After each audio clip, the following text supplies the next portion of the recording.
بسم اللہ الرحمن الرحیم۔ السلام علیکم۔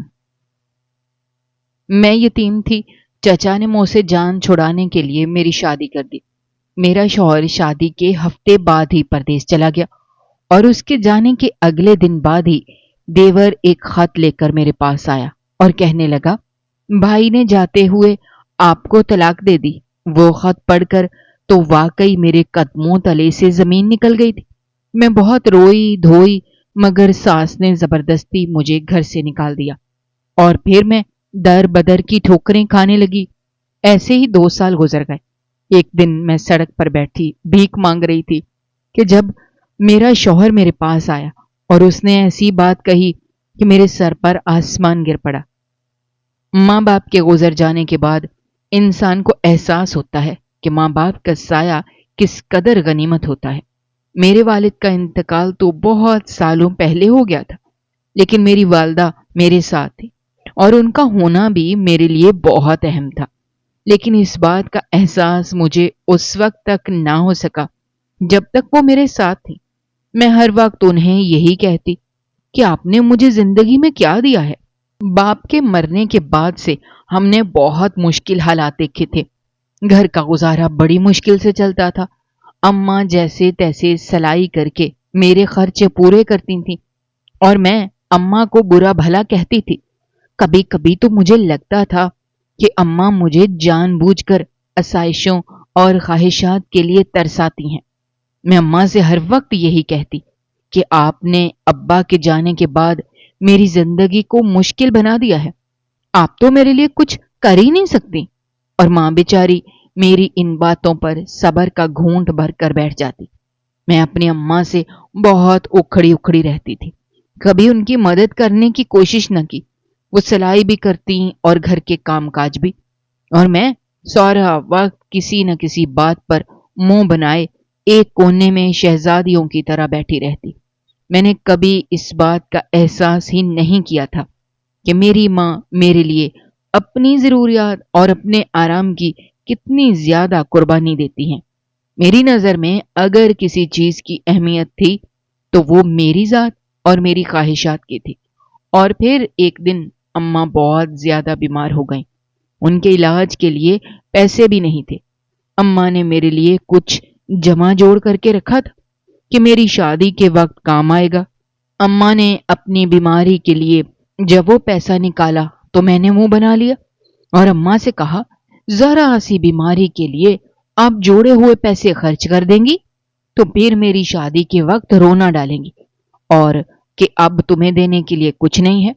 اتنے سالوں سے آپ مجھے یہ کہہ کر ترسا رہی تھیں کہ تمہاری شادی کے لیے پیسے جمع کر رہی ہوں اور اب یہ بھی خرچ کر کے بیٹھ جائیں گی۔ میرا دل بہت زیادہ دکھا ہوا تھا، اس لیے جو منہ میں آیا میں کہتی چلی گئی۔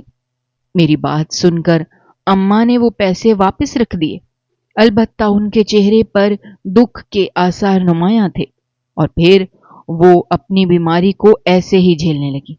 کچھ دن بعد اماں بستر سے لگی تو مجھے ہوش آیا کہ اماں کی حالت واقعی بگڑ چکی ہے، لیکن بہت دیر ہو چکی تھی، اور 2 دن بخار میں پھنکنے کے بعد اماں نے خاموشی سے مجھے ہمیشہ کے لیے تنہا چھوڑ دیا۔ کتنی ہی دیر مجھے یقین ہی نہیں آیا تھا کہ میری ماں اس دنیا سے چلی گئی ہے۔ اماں کے جانے کے بعد مجھے پتا چلا کہ یہ زندگی محض کانٹوں کے سوا کچھ نہیں ہے۔ میری اماں تو میرے لیے سایہ دار درخت تھی، جس نے باپ کے نہ ہونے کے باوجود بھی کبھی مجھے کسی دھوپ کا احساس نہیں ہونے دیا تھا۔ وہ میری خواہشات پوری نہ کر پاتی تھی، لیکن اس نے میری کسی ضرورت کو ادھورا نہیں چھوڑا تھا۔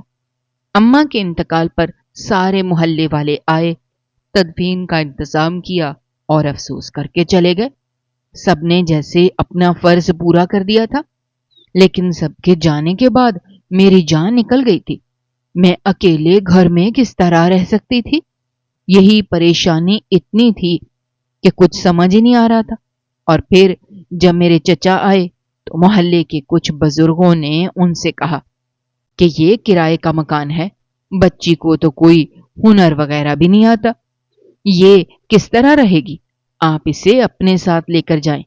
محلے والوں نے میری حالت دیکھ کر چچا پر دباؤ ڈالا تو مجبوری میں وہ مجھے اپنے ساتھ اپنے گھر لے گئے، جبکہ ابا کے مرنے کے بعد چچا نے کبھی پلٹ کر بھی ہمیں نہیں پوچھا تھا، اور اب بھی وہ دنیا دکھاوے کو صرف اماں کی میت میں شریک ہونے کے لیے آئے تھے۔ لیکن سارے محلے داروں نے مل کر کسی بوجھ کی طرح مجھے ان کے سر پر لاد دیا۔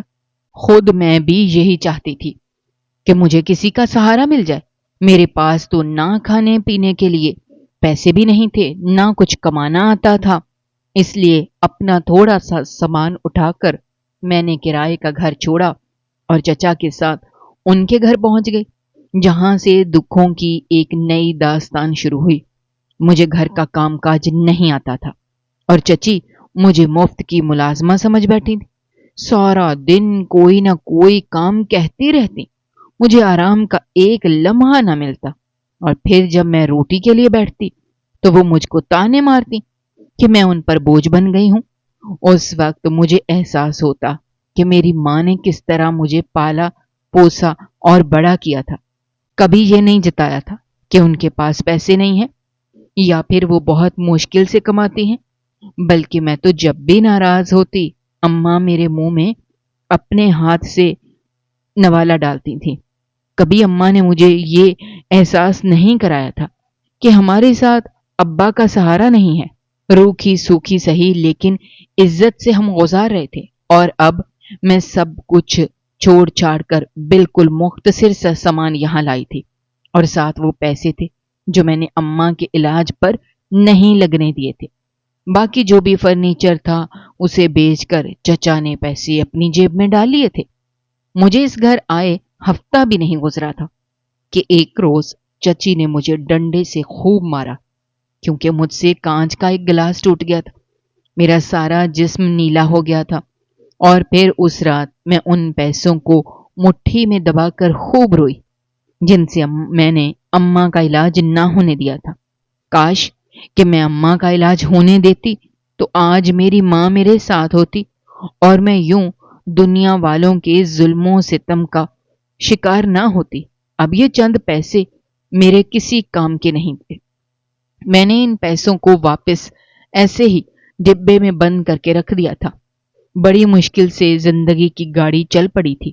سارا دن میں چچی کی کڑوی کسیلی باتوں اور ان کی مار پیٹ کو برداشت کرتے ہوئے نوکرانیوں کی طرح کام کرتی تھی، لیکن پھر چچا کے بیٹے کی نظر مجھ پر خراب ہونے لگی تو میرے لیے گزارا کرنا بہت مشکل ہو گیا۔ اٹھتے بیٹھتے بہانے سے وہ میرے قریب آ جاتا اور میری جان نکلنے لگتی۔ ایک دن آدھی رات کو وہ میرے کمرے میں آنے کی کوشش کرنے لگا کہ میری روح فنا ہو گئی۔ میں نے کمرے کی کنڈی کو پوری طرح اوپر چڑھا دیا اور پھر جیسے تیسے صبح ہوئی۔ صبح ہوتے ہی میں نے چچا چچی سے شکایت کی تو چچی نے مجھ پر ہی گندے گندے الزامات لگانے شروع کر دیے۔ کہنے لگیں میرے سیدھے سادے بیٹے کو اپنے حسن سے ورگلاتی ہے اور پھر اس پر الزام بھی لگاتی ہے۔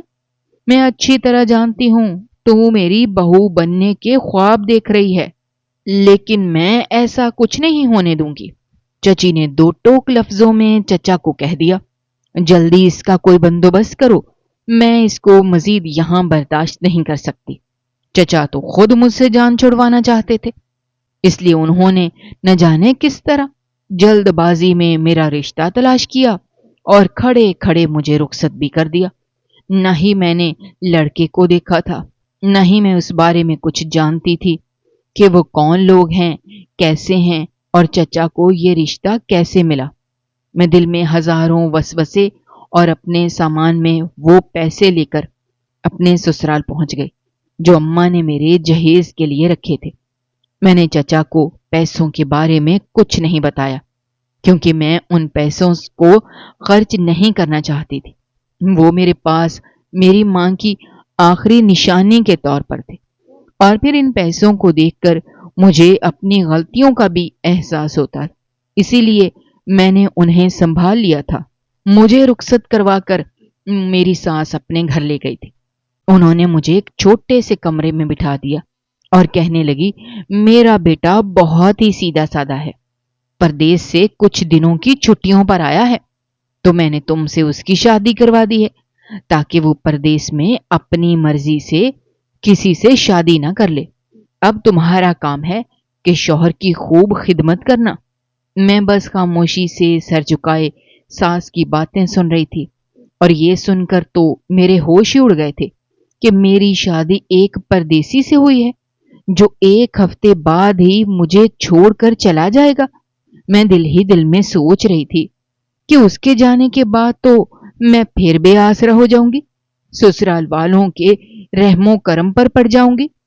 لیکن پھر مجھے اس بات کی تسلی بھی تھی کہ اب مجھے ایک مستقل ٹھکانہ مل گیا ہے۔ شادی کی رات میرا شوہر رضوان کمرے میں آیا تو اسے دیکھ کر مجھے کچھ تسلی ہوئی، کیونکہ وہ ایک اچھا خاصا پڑھا لکھا انسان تھا، سلجھا ہوا تھا، بہت طریقے اور تمیز سے بات کر رہا تھا مجھ سے۔ میرے بارے میں اس نے بہت کچھ پوچھا تھا اور میں نے دھیرے دھیرے ہر بات سچ سچ اپنے شوہر کو بتا دی تھی۔ میری بات سن کر اس نے میرا ہاتھ پکڑا اور کہنے لگا، اب فکر نہ کرنا، تم میری بیوی ہو، میں تمہارا بہت خیال رکھوں گا۔ اور پھر اس نے میرے ساتھ ایک نئی زندگی کی شروعات کی تھی۔ رضوان کا ساتھ پا کر میں بہت خوش تھی، لیکن 2 دن بعد ہی مجھے احساس ہو گیا تھا کہ اس گھر میں بھی میری وہی حیثیت ہے جو چچا کے گھر میں تھی۔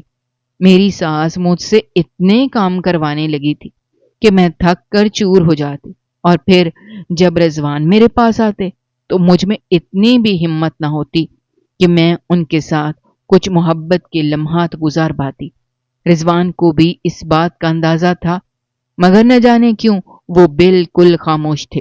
انہوں نے میرے حق میں ایک لفظ بھی نہیں کہا تھا۔ اور پھر ایسے ہی ہفتہ گزر گیا اور وہ مجھے چھوڑ کر پردیس کے لیے روانہ ہو گئے۔ ان کے جانے کے بعد میں ساری رات روتی رہی تھی، کیونکہ مجھے معلوم تھا کہ اب آنے والی زندگی کتنی مشکل ہوگی، لیکن یہ معلوم نہیں تھا کہ میری زندگی پوری طرح جہنم بن جائے گی۔ اگلی ہی صبح میرے کمرے کا دروازہ بجا، اور جیسے ہی میں نے دروازہ کھولا تو سامنے میرا دیور کھڑا تھا۔ اس نے مجھے کمرے سے باہر بلایا تو میں جلدی سے پوری طرح دوپٹہ لپیٹ کر باہر چلی گئی۔ میرے دیور نے ایک کاغذ میری طرف بڑھایا اور کہنے لگا، بھائی نے ایئرپورٹ پر یہ کاغذ دیا تھا کہ میں آپ کو دے دوں۔ میں نے حیرت سے پوچھا، اس میں کیا ہے؟ تو جو بات اس نے کہی وہ سن کر تو میرے سر پر آسمان گر پڑا۔ کہنے لگا، بھائی نے آپ کو طلاق دے دی ہے، وہ یہ شادی کرنا ہی نہیں چاہتے تھے، اماں کے مجبور کرنے پر وہ راضی ہو گئے تھے، لیکن جاتے جاتے وہ اس رشتے کو ختم کر گئے ہیں۔ اپنے دیور کی بات سن کر مجھے بالکل بھی یقین نہ آیا۔ رضوان نے پورے ایک ہفتے میں کبھی یہ تاثر نہیں دیا تھا کہ میں ان کی مرضی کے بغیر اس گھر میں آئی ہوں، یا پھر وہ اس رشتے کو ختم کرنا چاہتے ہیں۔ میں نے جیسے ہی وہ خط کھول کر پڑھا، اس میں لکھا تھا، میں پردیس میں شادی کر چکا تھا۔ یہ شادی میں نے اماں کی خوشی کے لیے کی ہے، لیکن اب میرا پلٹ کر واپس آنے کا کوئی ارادہ نہیں ہے، اسی لیے جاتے جاتے تمہیں طلاق دے رہا ہوں۔ خط پڑھنے کے بعد میں چکرا کر بے ہوش ہو گئی تھی، اور جب مجھے ہوش آیا تو میری ساس میرے سر پر کھڑی تھی، غصے سے کہنے لگی، چلو اب اپنا سامان اٹھاؤ اور یہاں سے نکلو۔ میں نے روتے ہوئے کہا، میں کہاں جاؤں گی، میرا کوئی ٹھکانہ نہیں ہے۔ اب تو میں چچا کے گھر بھی نہیں جا سکتی تھی، کیونکہ ان کے بیٹے کی نیت کا مجھے اچھی طرح اندازہ تھا، اور پھر اپنی چچی کی فطرت کا بھی علم تھا۔ میری ساس کہنے لگی، جہاں جانا ہے جاؤ، لیکن اب تمہارا ہم سے کوئی واسطہ نہیں ہے۔ میرے بیٹے نے میری عزت پہلے ہی خاک میں ملا دی ہے، اب میں طلاق یافتہ بہو کو اپنے گھر تو نہیں بٹھا سکتی۔ اور پھر میری ساس نے میرا وہی مختصر سا سامان اٹھا کر مجھے گھر سے باہر پھینک دیا۔ میں روتے دھوتے یہاں وہاں بھٹکنے لگی، کوئی آسرا نظر نہیں آ رہا تھا، میری حالت بہت خراب تھی۔ میں ایسے ہی فٹ پاتھ پر بیٹھ گئی، وہاں کچھ عورتیں بیٹھ کر بھیک مانگ رہی تھیں۔ ان میں سے ایک نے مجھ سے ہمدردی کی تو پتہ نہیں کیوں، لیکن روتے ہوئے میں نے اس سے اپنی حالت بیان کر دی۔ میری بات سن کر اس نے میرے سر پر ہاتھ رکھا اور کہنے لگی، میری بیٹی بن جا، چل میرے ساتھ، میں اپنی جھونپڑی میں تجھے رکھ لوں گی۔ اس کی بات سن کر مجھے بڑا خوف آیا۔ وہ ایک مانگنے والی عورت جسے میں جانتی بھی نہیں تھی، اور وہ مجھے اپنے ساتھ لے جانے کی بات کر رہی تھی، لیکن اس کی آنکھوں میں بہت اپنائیت تھی، جیسے وہ میرے دکھ کو سمجھتی ہو۔ پھر میرے پاس کوئی اور راستہ بھی نہیں تھا، اسی لیے میں اس کے ساتھ چل پڑی۔ اس نے مجھے اپنی جھونپڑی میں جگہ دی اور میں خاموشی سے وہیں دن گزارنے لگی۔ کچھ دنوں بعد وہ عورت بیمار پڑ گئی۔ وہ بوڑھی تھی، اکیلی تھی۔ اس نے مانگنا چھوڑا تو جھونپڑی کے حالات خراب ہونے لگے، اور پھر میں نے خاموشی سے اس کی جگہ سنبھال لی، اور میں اپنی ماں کی شہزادی سے مانگنے والی بھکارن بن گئی۔ رہ رہ کر مجھے اپنے ماں باپ کا خیال ستاتا تھا، اور اس بات کا احساس ہوتا تھا کہ ماں باپ کا ہونا کس قدر بڑی نعمت ہے۔ ماں باپ نہ ہوں تو انسان عرش سے فرش پر جا پہنچتا ہے۔ میرے ساتھ بھی ایسا ہی ہوا تھا۔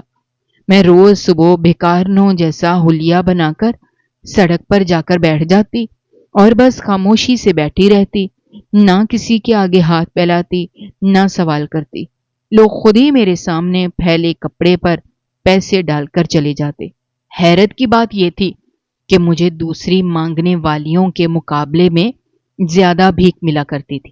شاید میری جھکی ہوئی نظریں یا میرے چہرے کی ہاری ہوئی حالت لوگوں کو مجھ پر ترس کھانے پر مجبور کیا کرتی تھی۔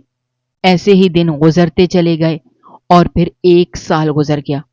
وہ بوڑھی عورت اس جھونپڑی میں ہی دم توڑ گئی، اور جاتے جاتے جو کچھ تھوڑا بہت سامان اس کے پاس تھا وہ مجھے سونپ گئی۔ میرے پاس تو بس وہی پیسے تھے جو میری ماں کی نشانی تھے۔ باقی جو پیسے مجھے بھیک سے ملتے تھے وہ سب اس بوڑھی عورت کی دواؤں میں لگ جاتے۔ اس کے جانے کے بعد مجھے لگا میں ایک دفعہ پھر یتیم ہو گئی ہوں، کیونکہ اس نے نہ صرف میرے سر پر ہاتھ رکھا تھا بلکہ واقعی وہ ایک ماں کی طرح ثابت ہوئی تھی۔ دراصل اس کی اپنی بیٹی ایک گاڑی کے نیچے آ کر مر گئی تھی، اور وہ خود بھی اپنی بیٹی کی جدائی میں نڈھال تھی۔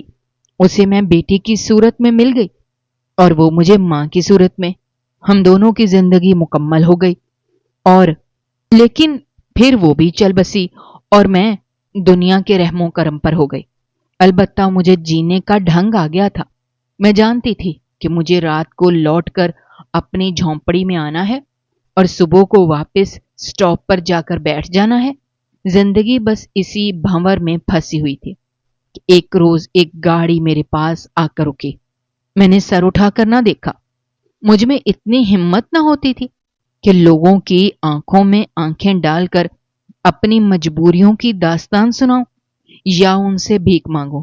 میں اسی طرح بیٹھی رہی، لیکن میرے کپڑے پر کسی نے کچھ نہ ڈالا، بلکہ کوئی گاڑی سے اتر کر میرے قریب چلا آیا۔ میں ایک دم گھبرا گئی، کیونکہ اکثر لوگ ہم جیسی عورتوں کا فائدہ بھی اٹھایا کرتے تھے۔ اسی لیے ڈر کر میں نے جیسے ہی اوپر دیکھا تو میرے قدموں تلے سے زمین نکل گئی۔ میرے سامنے کوئی اور نہیں بلکہ وہ شخص کھڑا تھا جو 2 سال پہلے مجھے بالکل تنہا چھوڑ گیا تھا۔ اسے دیکھتے ہی میری آنکھوں سے آنسو ٹپکنے لگے تھے۔ وہ میرے سامنے بیٹھ گیا اور پھر اس کی آنکھیں بھی نم ہو گئیں۔ وہ مجھ سے پوچھنے لگا، تم یہاں کیا کر رہی ہو؟ تمہارا یہ حال کیسے ہوا؟ تم تو اپنے عاشق کے ساتھ گھر سے فرار ہوئی تھی نا، پھر بکارن کیسے بن گئی؟ اپنے شوہر کی بات سن کر میرے سر پر آسمان گر پڑا۔ میں نے کہا، خدا کے واسطے مجھ پر تہمت تو نہ لگائیں، میں تو آپ کے نکاح میں تھی، آپ کی عزت تھی، کیسے کسی اور شخص کی جانب دیکھ سکتی تھی؟ میری زندگی میں تو کبھی کوئی نہیں تھا، آپ ہی مجھے طلاق دے کر چلے گئے، اور آج میں بھکارن بنی بیٹھی ہوں اور آپ مجھ پر بہتان باندھ رہے ہیں۔ میری بات سن کر اس کے چہرے پر حیرت کے تاثرات آ گئے۔ کہنے لگا، تم سچ کہہ رہی ہو؟ میں نے کہا، ہاں، میں بالکل سچ کہہ رہی ہوں۔